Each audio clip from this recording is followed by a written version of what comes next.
Merci Madame la Présidente. Ma question s'adresse au ministre de l'Intérieur. Monsieur le ministre, pas une région de notre pays n'est épargnée par la submersion migratoire. Le village de Cerbère, petit coin de paradis entre la France et l'Espagne, est en train de devenir un nouveau hotspot pour migrants. Ses habitants en appellent à l'État censé les protéger.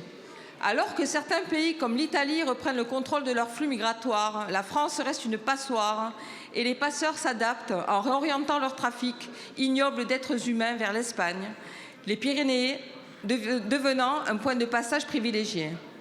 Je le constate régulièrement en faisant le tour des points de contrôle où les policiers font face à un manque de moyens et surtout de volonté politique. Une fois arrivés dans les Pyrénées-Orientales, les migrants restent, même sous OQTF, avec la complicité d'associations pro-migrants subventionnées et de cabinets d'avocats qui n'ont aucune honte à faire du business sur la misère humaine. Une partie d'entre eux va grossir les rangs des exploités du trafic de drogue. Monsieur le ministre, les seuls contrôles aux frontières de l'Union européenne ne suffisent pas.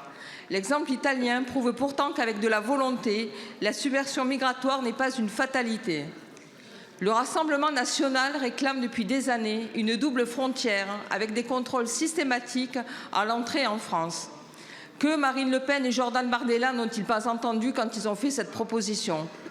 Pourtant, le Premier ministre a annoncé la généralisation sur l'ensemble du territoire d'une force frontière. Si nous saluons cette annonce inspirée d'une mesure phare de notre programme, nous restons néanmoins sceptiques tant nous savons que sur l'immigration et la sécurité, ce gouvernement se paye de mots, mais qu'il n'agit en rien. Alors, Monsieur le ministre, pouvez-vous nous préciser de quels moyens humains, financiers et matériels sera dotée cette force? Et pouvez-vous nous affirmer que les contrôles seront désormais systématiques à la frontière franco-espagnole, sans quoi cette annonce gouvernementale ne sera, une fois de plus, qu'un artifice de communication?